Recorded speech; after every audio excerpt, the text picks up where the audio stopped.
Les Baronnies provençales, c'est une grande région fruitière depuis plusieurs siècles. Et dans l'histoire, ça s'est déplacé. Il y a eu des productions de prunes et aujourd'hui, on a beaucoup de production d'abricots à l'ouest et de pommes à l'est du territoire. Mais on a aussi tout un potentiel des arbres fruitiers qui sont présents de partout sur le territoire, des arbres isolés, des arbres en bord de champs. Et tout ce patrimoine, il est lié à un certain nombre de gestes, de savoir que les gens ont conservé pour pouvoir maintenir tous ces arbres. Donc ça peut aller de la greffe à la façon de gérer les maladies sur ces arbres. Et au-delà de toutes les connaissances techniques qu'on peut avoir, chaque personne s'adapte à son environnement, à son territoire.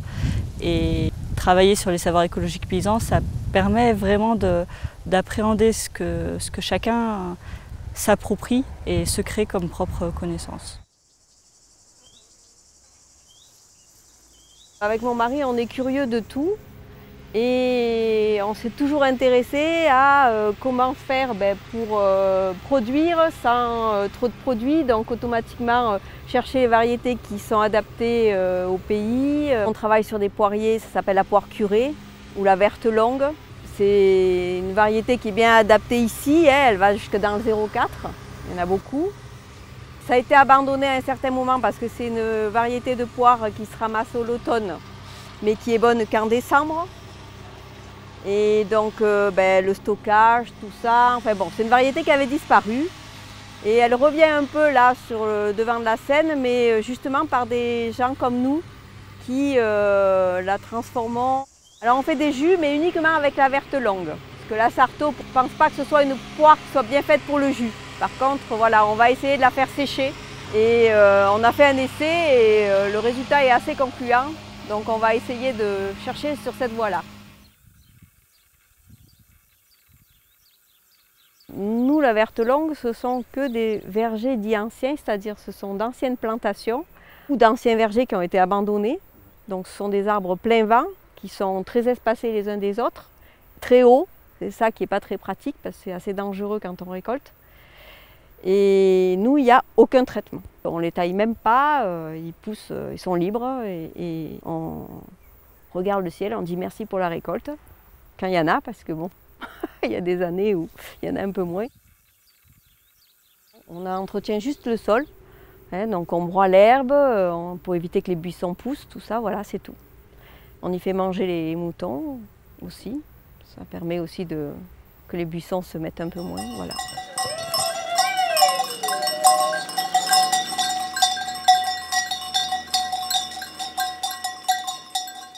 La greffe, c'est nous, ce qui nous a vraiment, c'est des agriculteurs qui pratiquaient ça, qui avaient encore ce savoir, parce que c'est un savoir qui est perdu dans énormément de coins de France. Et donc on a eu cette possibilité, parce que dans le territoire du parc des Baronnies, il y a vraiment des personnes qui avaient des savoirs anciens là-dessus, parce qu'il y a une transmission pendant la guerre. Les bergers greffaient dans les... Voilà, ils greffaient pendant qu'ils gardaient les pâturages, ils greffaient à 2 mètres de haut, des greffes assez hautes. Et les gens étaient assez bien frutivores dans le temps, hein, et puis ils greffaient des arbres où on pouvait avoir des fruits l'hiver, quoi. Hein, on avait des pommes de garde ou des poires de garde qu'on cueillait en octobre ou en novembre et on les gardait tout l'hiver, quoi. Donc les variétés greffées, ici on a énormément de fruits de garde. On a créé un sentier fruitier de 7-8 km il y a 2-3 ans. Où on a greffé près de 1000 arbres, on en a planté 300, on en a bouturé pas mal. On essaye de développer plein de variétés, de garder plein de variétés d'arbres. On essaye de développer la greffe sur du sauvage pour avoir une réflexion globale, pour diminuer l'arrosage. Parce que c'est sûr que quand on a un pied mer, on est sûr qu'il est adapté au climat. Et il ne doit pas se créer, souvent les arbres sur lesquels on greffe, ils ont déjà une racine pivot de 50 cm, de 1 mètre. En profondeur, et qui fait que quand on greffe dessus, ils sont déjà bien accrochés, bien en profondeur.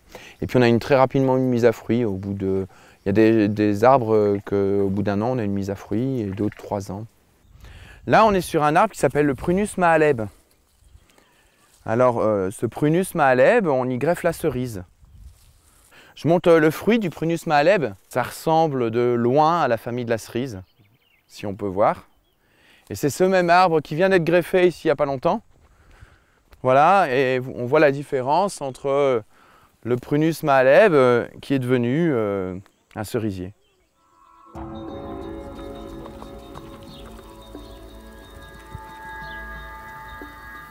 On a travaillé avec des historiens sur les anciens secteurs fruitiers sur le territoire.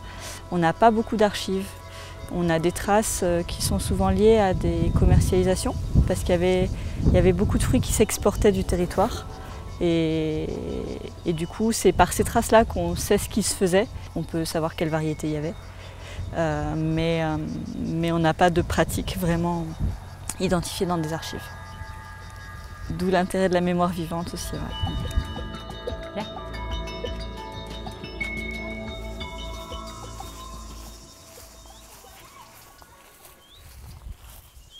Voilà le perdrigon de Odette Lavaux. Alors comme je vous le disais, vous voyez qu'il n'y a pas beaucoup de fruits cette année. L'année dernière, les arbres étaient, les branches touchaient presque par terre. Donc vous voyez bien la forme de la perdrigone. C'est un fruit qui est rond et qui a un petit voile blanc sur le fruit quand le fruit est mûr. Trescléou a été pendant de longues années un lieu où on faisait la pistole de Trescléou qui était très très connue en Europe et notamment à la cour d'Angleterre. La reine Victoria mangeait des pistoles de Trescléou. Pour faire des pistoles, il faut beaucoup de main-d'œuvre. Il faut prendre beaucoup de précautions hein, parce que c'est un fruit quand même qui est fragile et qui demande, comme il va beaucoup être manipulé, il faut faire très très attention. Donc on met un bourras sous le prunier perdrigon, on secoue le prunier, les fruits qui sont mûrs tombent dans le bourras, on ramasse les fruits et on les met on les ébouillante dans un panier à salade, eau chaude, eau froide. Et c'est ce qui provoque la réaction, la peau s'en va. Donc on met la peau à sécher quelque part et la prune à sécher sur les canisses. Au bout d'1 ou 2 jours, on reprend la prune et comme le noyau, il faut les dénoyauter, il n'y a pas de machine pour cela, on prend le fruit et on pousse légèrement avec le doigt, vous voyez je fais le geste en même temps, et le noyau s'en va parce que la nature a bien fait les choses, le noyau est un peu pointu. On referme la perdrigone, la prune, et on la remet à sécher sur le canis. On reprend ce fruit au bout d'1 ou 2 jours et sur une planche à découper avec le tabazoun, qui est l'outil pour aplatir, on tape un grand coup. Et ici à Trescléou, on a pensé qu'un petit peu d'alcool de prune au dos du tabazoun, ça permettait éventuellement d'enlever s'il y avait un petit œuf de mouche ou de guêpe qui se soit déposé. Pour la conservation du fruit, ça nous paraît important de faire cette petite opération supplémentaire. C'était quand même un revenu important pour la vie et pour la ferme et pour eux aussi, et pour la renommée du village, bien sûr.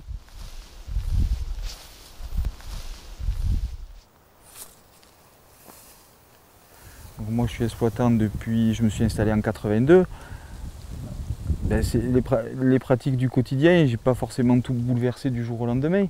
Par rapport à des pratiques anciennes qui marchaient à une époque, qui ne marchent plus forcément aujourd'hui. On parlait tout à l'heure de la poire comice.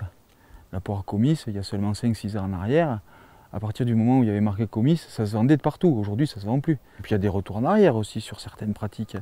Des pratiques qu'on ne faisait plus puis qu'on refait à nouveau.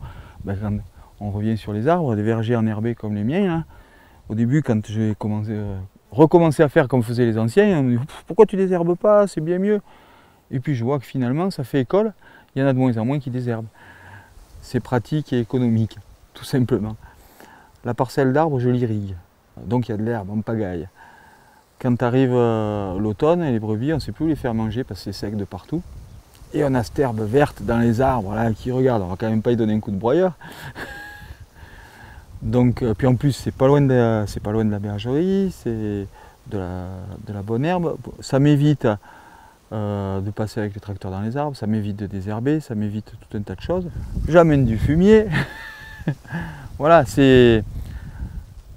À la base, c'était plus pratique qu'économique.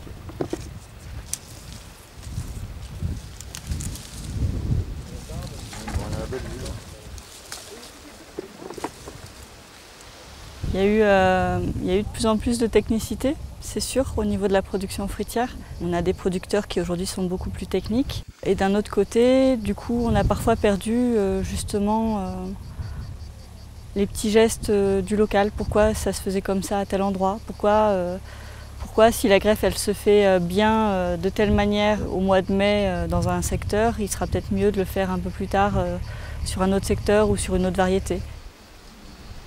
Quand nous sommes passés en bio dans les années 70-80, on s'est trouvé confronté à un manque de connaissances totales. Il n'y a pas eu de transmission du tout entre nos grands-parents, parents et nous.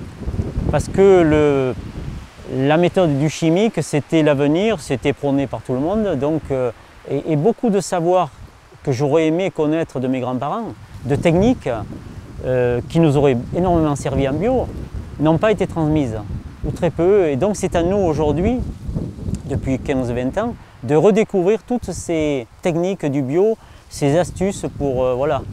Surtout quand on part sur des variétés d'abricotiers par exemple, qui ne sont pas du tout adaptées.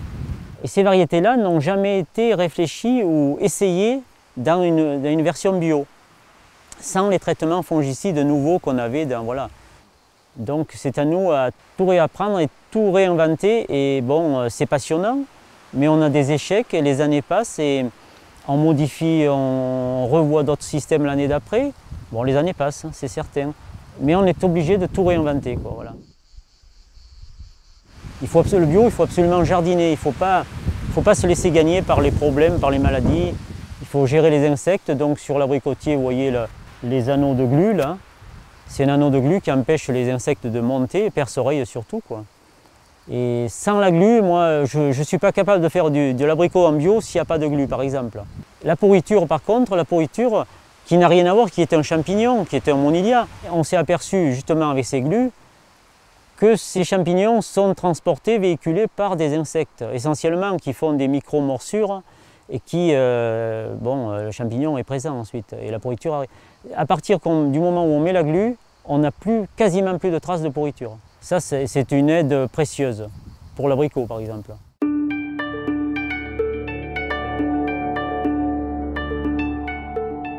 L'idée, c'est d'associer un bon sens paysan, d'associer une connaissance de son territoire à de la technique, à des gestes, à des tests, à des expérimentations.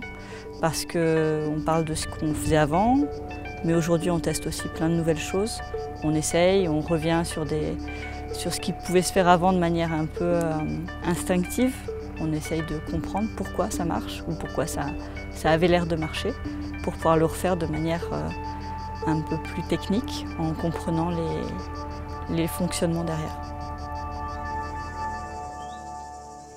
Donc là, je vous accueille sur le site de la ferme de Pierre-Vieille, à Cornillac, qui est une exploitation qu'on a créée et qu'on a basée donc, sur de l'arboriculture, des plantes aromatiques, des légumes secs et du petit épeautre, des prairies, parce qu'il y a un troupeau d'ânes aussi qui partent pour la randonnée, et un petit camping à la ferme. On travaille sur des protocoles sur telle ou telle espèce, abricotier, cerisier, cognacier, etc., noyer. Et donc on réfléchit à la fois sur les problématiques qu'on a les uns et les autres et les solutions que peuvent apporter les plantes. Et là-dessus, la situation n'est pas forcément la même ici qu'à Buis-les-Baronnies. On fait nos propres préparations. Il y a l'utilisation d'huile essentielle, notamment d'origan. Il y a l'utilisation de décoctions de prêle en antifongique. Il y a l'utilisation de tout ce qui est pour renforcer les défenses naturelles des plantes, tout ce qui est purin d'ortie et de consoude, forcément. Au niveau expérimentation, plutôt en laboratoire, on aimerait bien savoir les propriétés des eaux florales et l'utilisation qu'on pourrait éventuellement apporter en arboriculture. Donc on a des cerisiers en tardif, donc là c'est pas des anciennes variétés, c'est plutôt des variétés récentes. Et en fait on nous décourageait au début parce que la cerisier en tardif, le problème c'est le ver de la cerise qui est très présent. Et j'ai monté un protocole à base de plantes et d'argile blanche, notamment de piégeage aussi aux phéromones, de piégeage de mouches. Et donc on a fait ça dès le début dans les vergers qu'il y a ici autour. Et on a très peu de problèmes de mouches. Nous aujourd'hui on doit avoir 1% de véreuses à peine, quoi. C'est vraiment très très peu. Et donc c'est des très bons résultats et on est très contents bien sûr. Et à côté de ça, on a récupéré donc il y a 5 ans un verger donc, où il y avait du cerisier, donc à Cornillon, et qui était avant conventionnel. Donc on a eu les 3 ans de conversion classique. Et j'ai réalisé exactement le même protocole qu'ici. La première année, on avait, sans mentir, on devait avoir 2 à 3 vers par cerise là-bas. Et année après année, on voyait une diminution donc, de la pression en faisant toujours exactement la même chose. Il n'y a pas plus de pièges, il n'y a pas moins de pièges là-bas, il n'y a pas plus d'argile non plus. Voilà. Je pense que ça montre, et je ne suis pas le premier à le dire, mais que voilà, avec les traitements, on arrive à se parer de la mouche, mais on crée aussi un déséquilibre qui fait que dès qu'on arrête le traitement, la pression est vraiment très forte. Et là, en enlevant ce traitement, alors est-ce que c'est la faune auxiliaire, est-ce que c'est le milieu, je ne sais pas, hein, mais en tout cas, on a vraiment constaté cette belle amélioration, et voilà, je trouve que c'est plutôt rassurant quelque part. Ça montre qu'il faut bien s'attacher à essayer de préserver une forme d'équilibre, alors quel est cet équilibre? Voilà, moi j'ai peut-être des pistes, mais j'ai pas de solution. Voilà.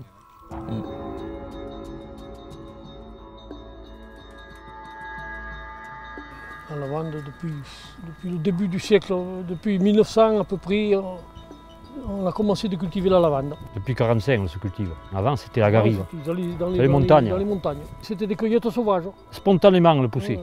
Ouais, ouais. Et les savoirs, c'est l'observation. C'est la transmission aussi des choses. Et si l'agriculture, il y a une coupure dans l'agriculture, on perd le savoir. Les jeunes qui viennent derrière ne savent plus. Et bien sûr que les nouvelles générations améliorent aussi les choses. Et améliorent le savoir-faire, puis la mécanisation aussi, tout ça. Il y a toujours un plus, mais quand même il reste toujours le savoir-faire d'ancien temps.